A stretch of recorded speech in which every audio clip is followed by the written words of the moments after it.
Nossa próxima convidada foi diagnosticada há 14 anos com uma doença crónica e resolveu dar a volta, construindo uma tática infalível para uma nova vida, equilibrou-se interiormente e encontrou paz, sem nunca mais ter recorrido a qualquer medicação. Vamos conhecê-la melhor.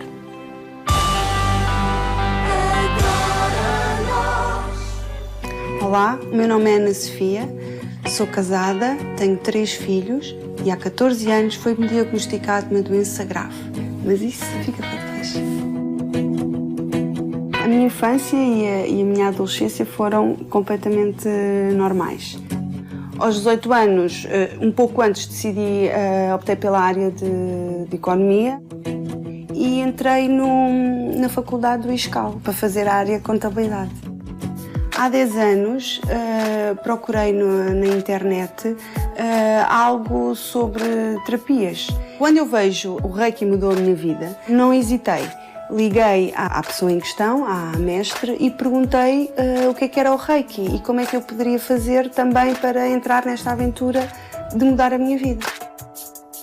Fiz então a iniciação no Reiki, o nível 1, fiquei realmente encantada. A partir daí entrei na filosofia de vida do Reiki e decido, tudo isto para meu bem, tirar o mestre de Reiki. A partir daí acrescentei o Reiki à minha vida como terapeuta, mantinha o meu trabalho de contabilidade e comecei realmente a ter resultados muito bons e respostas da parte dos clientes muito boas. Depois do Reiki, tirei um curso de Tarot para utilizar realmente a minha intuição de uma forma mais direta. Comecei também a dar consultas de Tarot e também tenho uma ótima resposta da parte dos clientes. A ideia do livro vem quando eu vejo que consigo ultrapassar e viver a minha vida completamente normal perante o que me foi diagnosticado com 24 anos. Adoraria passar isto para um livro porque tenho realmente muito orgulho na minha história e da mesma maneira que a história dos outros me inspiraram a mim de eu ter força e de conseguir concretizar os meus objetivos e os meus sonhos, decidi escrever o livro. Devem estar curiosos em saber qual é a doença grave que me foi diagnosticada aos 24 anos. Pois bem, foi-me dito que eu teria de tomar medicação para o resto da minha vida se quisesse ter uma vida normal. Essa doença é a doença bipolar.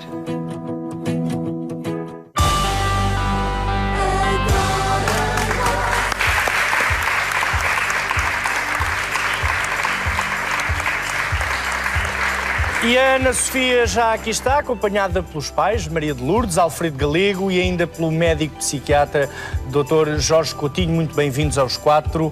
Bem-vindos, muito obrigado pela disponibilidade. Bem, antes de mais, Ana Sofia, os meus francos parabéns, porque é mais um motivo de uma pessoa que perante uma adversidade conseguiu dar a volta. Sim. E não ir pelo caminho mais fácil.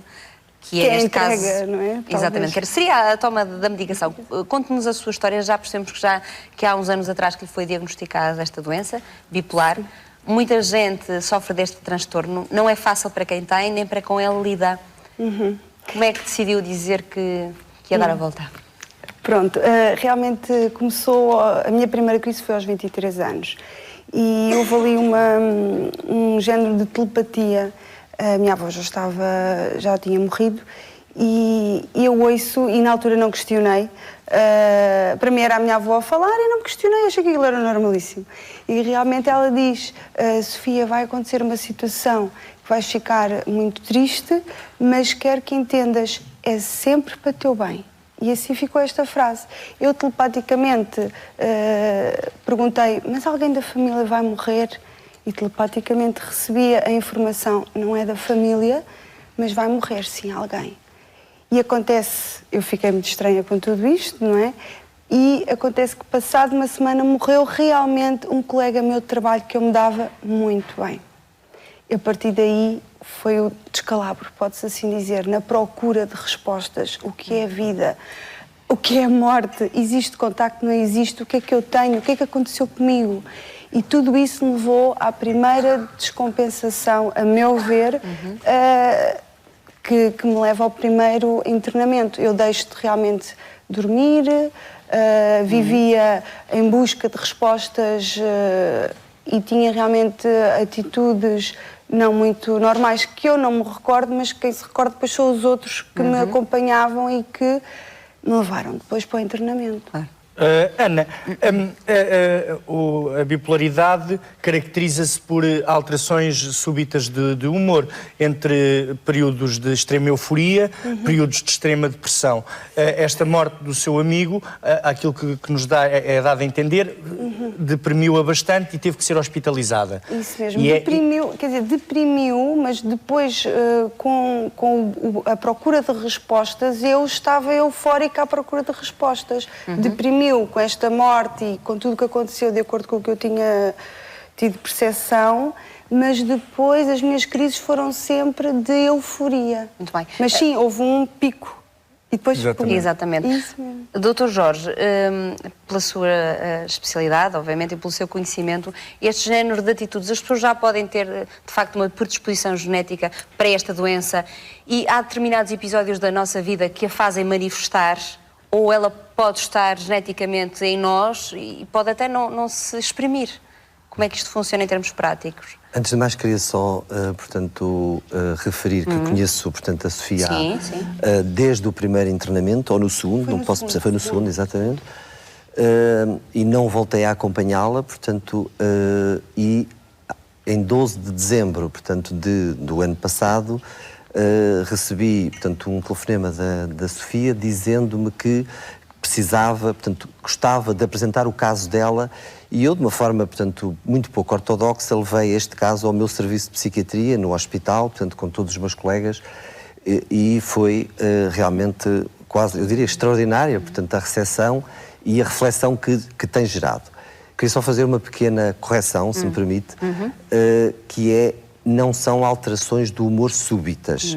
Esse é um mito que está muito estabelecido, no conhecimento geral, mas que é errado. As alterações súbitas do humor, são de outra natureza patológica, de outra área, da patologia psiquiátrica. A perturbação bipolar caracteriza-se, como o nome indica, por dois polos, um polo, vamos lá, alto, maníaco. Maníaco é uma expressão que determina humor exaltado, a pessoa anda a 1000 a hora, não dorme, tem, taquipsiquia, ou seja, o pensamento muito acelerado, fala demais e toda a gente se apercebe à volta que essa pessoa não está bem. E normalmente são até os amigos, a família que o leva ao hospital. Quando a situação é grave, suficientemente grave, a pessoa necessita de internamento. A Ana Sofia teve 3 internamentos psiquiátricos. O polo depressivo é exatamente o oposto. Ocorre... Este polo maníaco tem que ter, no mínimo, uma semana de existência para se determinar a perturbação, bipolar. E basta apenas, surto para ser considerada perturbação bipolar. O polo depressivo é exatamente o oposto e penso que toda a gente conhece o que é a depressão, a tristeza... Doutor, mas fica aqui uma dúvida. Precisamos sempre de ter um pico maníaco, por assim dizer... perturbação bipolar. Para ser diagnosticada a bipolaridade? Bipolar, exatamente. Sim. Portanto, uma depressão será outra coisa. Exatamente. É analisada de outra forma, é isso? A depressão hoje é o pão nosso de cada dia. Infelizmente. Anda muita gente deprimida, muita gente com antidepressivos, muita gente medicada. É uma área completamente diferente. Depressão, ansiedade, às vezes de braço dado com a ansiedade. A perturbação bipolar é uma doença clássica, grave, que determina, tratamento médico especializado, competente e prolongado. Há a dizer também é que na perturbação bipolar existem graduações, ou seja, gravidades muito diferentes, e cada vez se fala mais no espectro bipolar, ou seja, num temperamento ciclotímico, ou seja, perturbações que pessoas que cursam na sua vida com períodos de uma certa euforia, mas eu diria quando se encontra um emprego novo, quando se tem uma situação alegre, feliz na vida, o nascimento de um filho, enfim, uma vinda à televisão, termina a ansiedade, a pessoa dorme menos, fica mais... Isto é humano. E outros períodos de maior depressividade. Depois existe a perturbação tipo 2, que foi o que foi diagnosticado na altura à Sofia, se não estou em erro, que são episódios maníacos menos graves. Portanto, ou seja, menos tempo e menor a gravidade da situação. Menor intensidade. Exatamente. Tanto que o primeiro até pode ter delírios, portanto, de natureza, ou seja, a vulgar psicose, que determina corte total com a realidade. Delírios maníacos, delírios megalómanos, delírios de grandiosidade. O ideal é até tentar perceber mesmo junto dos pais da Ana Maria de Lourdes Galego e Alfredo Galego, também bom dia para vós.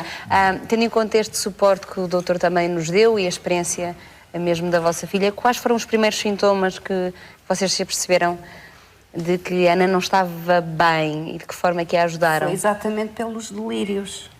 Ela começou-se a manifestar com coisas que nós não achávamos normal. Ela deixou de ser normal. E foi logo numa época em que ela tinha uma viagem ao Brasil de finalistas, que ela tinha o voo para o 12:30, supostamente, eu agora não me lembro, e era 1:15 e ainda estava em casa com as malas por fazer. E por aqui e outras situações mais ou menos iguais, nós começámos a perceber aqui qualquer coisa que não está realmente bem.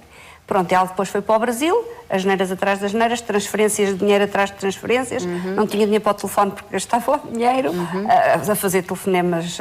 Estranharam o comportamento, isso, que não era da Ana Sofia, logo. claro. Quando voltou, aí então vinha realmente já muito mal.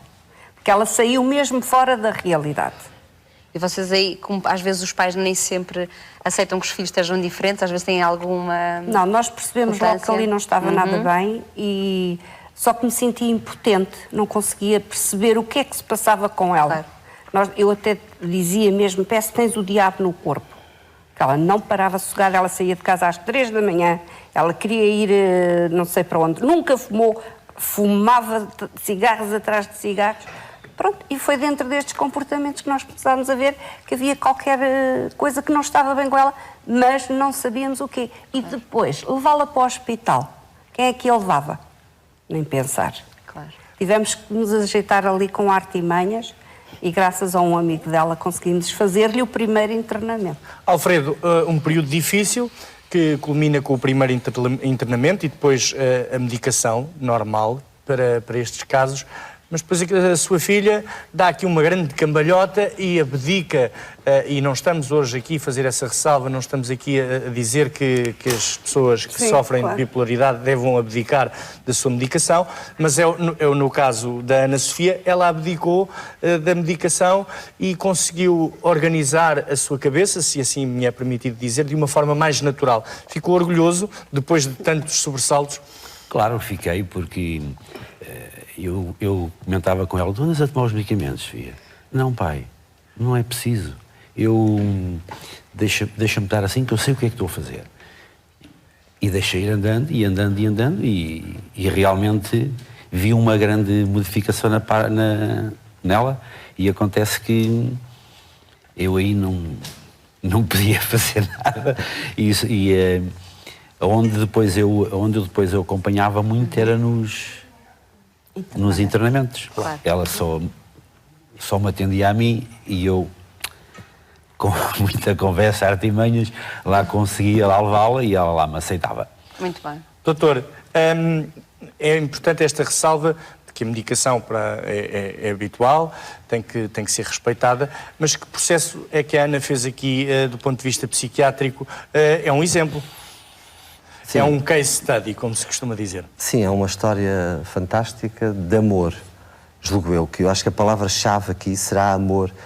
Ou seja, porque, e há pouco conversava com a mãe e com a própria Sofia sobre isto, fala-se aqui no Reiki, fala-se aqui na autoajuda, no autoconhecimento, mas eu diria que houve aqui uma história de amor tremenda, ou seja, de encontrar um verdadeiro suporte na vida dela, que eu não conheço, deve ser um grande homem, e que, e a quem eu cumprimento lá em casa, com certeza estará a ver, ou vai ver, com certeza, e 3 filhos.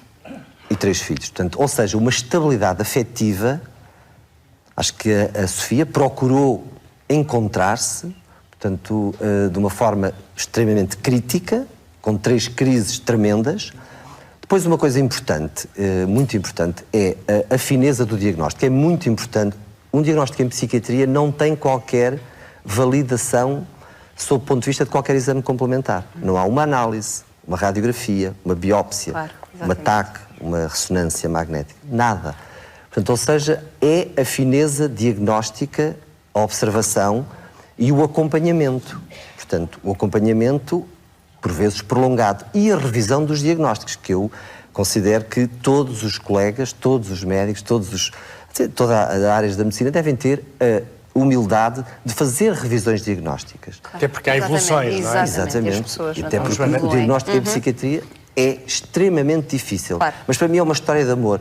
E há aí uma passagem desse livro que também determina muito o que era a Ana Sofia na crise. Muito bem. Ela fala quando era uma criança perdida. É isso que vamos mesmo perceber, Ana Sofia, porque sublinhar também que cada caso é um caso. Nós não estamos aqui a dizer às pessoas para deixar de tomar medicação nem pensar, não é nada disso. Estamos apenas a mostrar um caso feliz de alguém que se agarrou ao amor e a outras formas de paz interior e acabou também por colocá-las aqui neste livro. Sim. Sonhar entre dois polos. Que livro é este, Ana Sofia? Eu tinha realmente um sonho, que era escrever um livro, quando vi que estava a conseguir aquilo que eu sempre quis, que era entender-me e viver uma vida normal. Para mim, uma vida normal não era quando o médico disse vais tomar esta medicação e vais ter uma vida normal. E eu, não, primeiro quero uma vida normal e depois vamos ver se a medicação é ou não necessária. Descobrir as causas primeiro. Isso, tal e qual. E realmente, aos poucos fui descobrindo. E quando decidi, e o livro não sabia como é que havia de fazer acontecer, claro. Mas num belo dia estou a ler uma revista, a revista Zen, e vejo que havia o projeto da Manuela Pereira, A Minha Vida Dava um Livro, e que qualquer pessoa podia escrever um livro. Eu, fantástico, é agora. E ao escrever eu fui entendendo, eu realmente fui-me resolvendo. Eu acho que toda a gente tem problemas a resolver com eles próprios. Toda a gente, sejam doentes, não sejam doentes, todos temos traumas, todos temos medos, todos recalcamos sentimentos, dizemos, isso já passou. Às vezes não é assim, fica cá e depois um dia mais tarde vem ao de cima. Exatamente. E eu entendi que havia realmente certas alturas da minha vida que não estavam bem resolvidas. Uma delas, talvez, por ser a minha mãe, eu nasci gêmea, e a minha mãe, na altura, não tinha tudo estipulado para sermos duas, soube mais tarde. Então Claro. pediu ajuda à minha avó e a minha avó estava em Lisboa e nós fomos criada por ela, praticamente, e depois estávamos com a minha mãe todos os dias nos ia visitar. A minha mãe, eu digo o meu pai, não é? Claro, São os dois, mas é lógico, sempre a tendência à minha mãe. E eu não sei se até que ponto é que estava recalcado e não tinha entendido que, se calhar fui um pouco... não digo abandonado, mas assim, olha, porque é que os meus pais não me criaram? E isso talvez pudesse ter dado Todos um nós recalcamento. temos, exatamente, todos nós temos esses A história episódios. da Ana Sofia Bexiga vem aqui provar que muitas vezes temos é que nos autoconhecer para Exato. pormos mesmo. legendas nas nossas cabeças e não nos maquilharmos com coisas e termos a nossa vida bem resolvida. Tal Mais igual, uma tal história. igual. Eu acho que Mais até não uma há história más de pessoas. Eu superação. acho que há sempre boas pessoas, mas as pessoas menos boas precisam de se resolver com elas próprias Isso, eu não para sermos todos estava melhores. tão resolvida. Depois veio a parte dos filhos, eu queria muito ser mãe e recalcava desde os 19 Mas anos. foi de 3 E maravilhosos depois filhos. o amor, eu sempre acreditei no meu príncipe encantado E ele E apareceu. apareceu. Muitos parabéns. Uma salva de Muitos palmas parabéns. para Ana Sofia Bexiga, Maria de Lourdes, o Alfredo o pai e o Dr. Jorge Coutinho, que teve a amabilidade de vir até ao Agora Nós. É mais uma história de superação e de autoconhecimento. Nós ajudamos uns aos outros e esperemos que esta história vos inspire também. Uma salva de palmas para a Ana Sofia. Muito obrigado. Muitos parabéns. Um belíssimo exemplo de vida e de coragem também, não é? Também é.